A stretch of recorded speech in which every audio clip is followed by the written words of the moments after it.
Project Sentinel, Episode 32. The Ghost Dock. 1. The Silent Reentry. The Vigilant snapped back into existence 24 light hours and 5 minutes from Sol Prime. The transition was eerily smooth. The obsidian-reinforced hull absorbed the translation jolt that had previously rattled the ship's frame.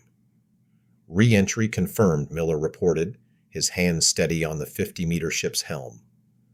Distance is 24 hours, 5 minutes. We are precisely 5 light minutes past the wall. The silent step pin is 5,000 kilometers off our starboard bow. Captain Kray turned to Lieutenant Cho at the comm station. Initiate the Rosetta frequency. Let's see if the Keeper accepts our credentials.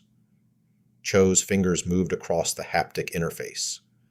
Broadcasting safe handshake at 442.7 terahertz. We are singing their own song back to them, Captain. The bridge was quiet, the only sound the soft hum of the hybrid hull settling after the skip. The obsidian sections drank the light, making the ship feel almost invisible against the black. Outside, the stars were sharp and cold. No debris, no eddy, just the empty dark that had once been a wall. 2. Recognition. On the planetoid's surface, the charcoal gray pyramid reacted instantly. This time, there was no discordant violet strobe.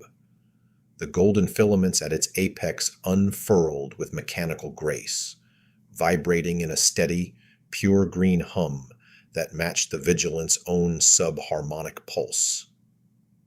Handshake accepted, Thorne reported from the science station. The waypoint has flagged us as a clean unit. It's widening the resonance tether to include us. The purge command is suppressed. The bridge crew exhaled collectively. The pyramid's filaments remained extended, no longer rejecting, but acknowledging. A silent nod from a machine that had waited millennia for a signal it finally recognized. The low-level gravity anchor pulsed steadily, tethering the second wreck in place, now extending its invisible embrace to the Vigilant as well. 3. The Shadow and the Needle. Kray watched the massive 3-kilometer ribcage of the second relic loom in the viewport. Compared to the wreck, the 50-meter Vigilant looked like a tiny obsidian needle. Ahead slow, Kray commanded. Miller, bring us alongside the midsection breach. Let's see how much of the nervous system is still intact. It's a tight fit, sir, Miller noted, maneuvering the ship with surgical precision. The Vigilant's dark hull seemed to soak up the ambient starlight, making it a shadow, moving within the larger shadow of the alien vessel.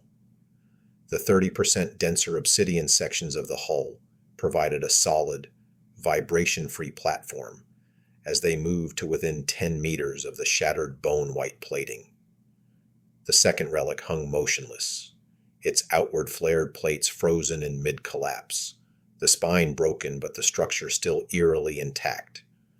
The waypoint's anchor held it steady, a graveyard exhibit perfectly preserved. 4. The boarding party. In the tactical bay, Sergeant Lewis and his 3 Marines performed a final check on their SFDF vacuum-rated tactical suits. These weren't the bulky environmental suits of the early space age.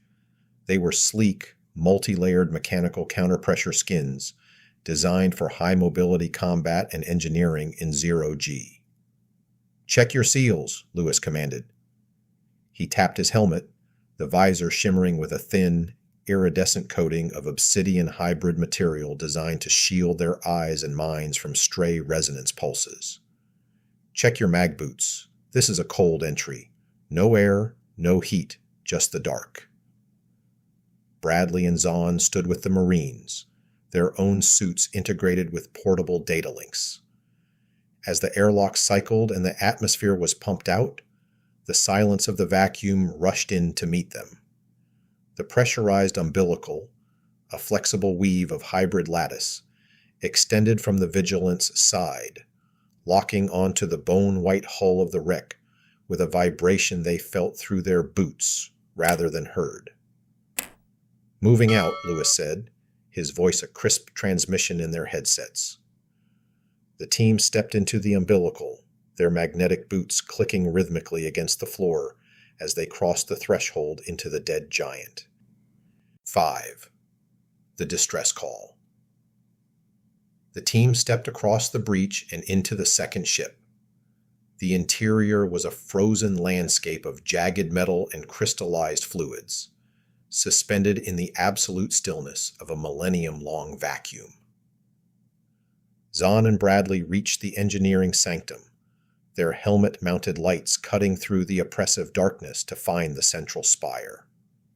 As Zahn connected the Rosetta link to the dark core, the golden filaments throughout the room didn't just vibrate, they glowed. "Data is flowing," Bradley reported, his tablet scrolling through rapid alien glyphs. "It's not just a log, Captain.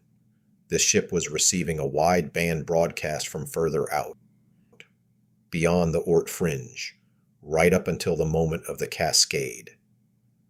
Kray leaned forward on the bridge, watching the feed from their helmet cams. "What was the signal?" "A distress call," Bradley whispered.